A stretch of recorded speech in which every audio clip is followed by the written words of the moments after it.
present times. Over the years, more and more the religiosity of society is decreasing.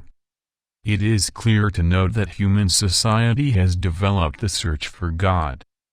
One of the big questions would be, can man live healthily in society without the model of a God, in his psychological? This is the fact in which we define whether man was created to seek God or not. Looking at history, we see that man naturally has a search for divinity, which leads to something beyond.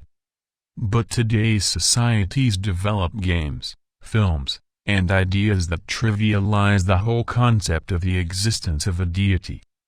Life and death ends up being just a succession of events, with no link of any importance.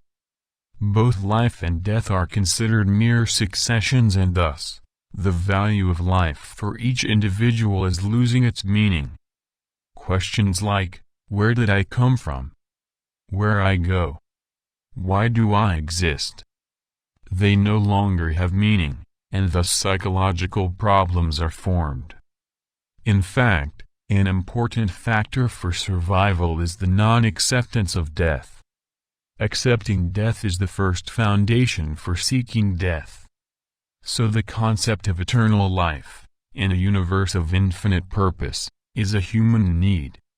That cannot be explained by evolutionary fundamentals.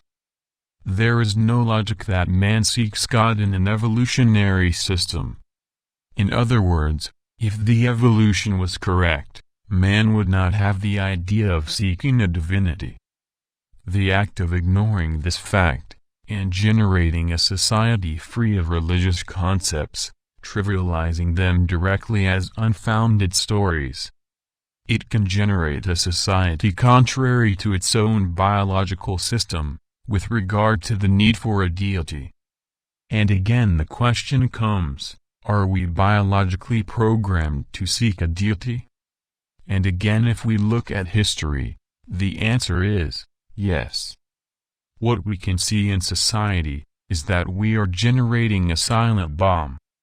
To imagine that canceling the needs of physical social interaction, with nature and with other individuals, can be accepted biologically by the body, is a very irrational idea. To deny the biology of the human being, by the banner that man can follow whatever he wishes, is an extremely childish logic.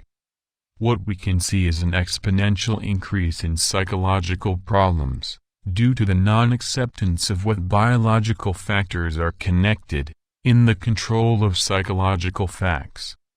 Imagining to be what we are biologically not, does not develop reality, ends up developing disappointment, because reality is not what we want it to be.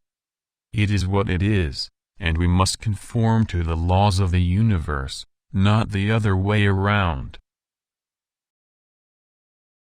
If you are looking for more content from different areas, visit the reformadorstacad.com website. News and detailed content can be found.